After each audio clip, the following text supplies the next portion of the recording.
السلام عليكم ورحمة الله تعالى وبركاته. ازيكم عاملين ايه؟ وانا شباب جانا الفلبين، محبكم محمد من طريق ريزان.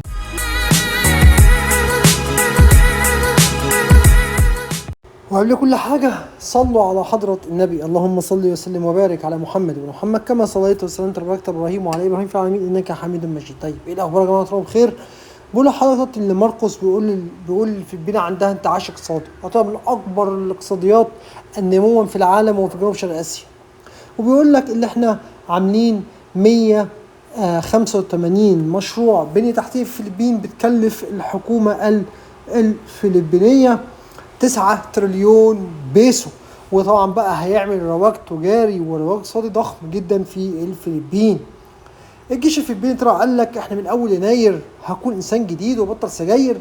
لغايه دلوقتي الحمد لله استسلم لنا 374 مقاتل من NBA، و15 واحد قبضنا عليهم، و33 واحد ركبوا الجبني بظهرهم، وخدنا 221 قطعة سلاح و17 لغم مضاد للأفراد.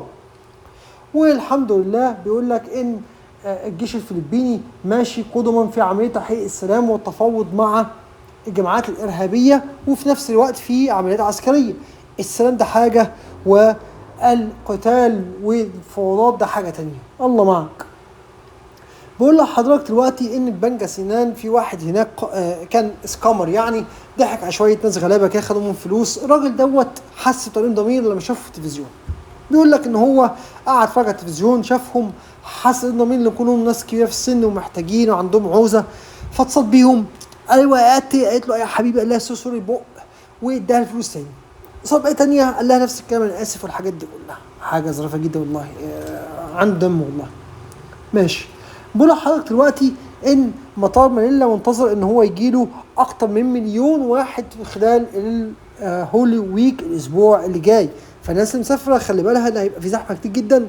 حاول تعمل تشيك ان اونلاين عشان تحجز مكانك في الطياره، عشان هتلاقي فيه طيارات كتير جدا معمول اوفر بوكينج لها.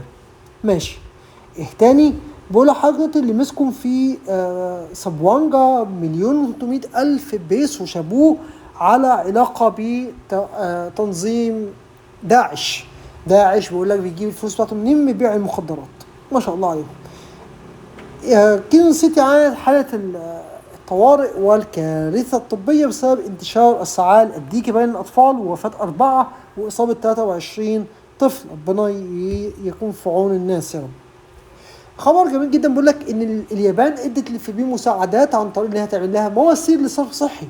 مش هيبقى فيه بعد كده الخنادق اللي موجودة والترع اللي موجودة في الشوارع ديت، لا، هتبقى مواسير بتحط في الشوارع، مواسير يابانية. فتخيل ان الفلبين غلط ما فيهاش نظام صرف صحي متكامل.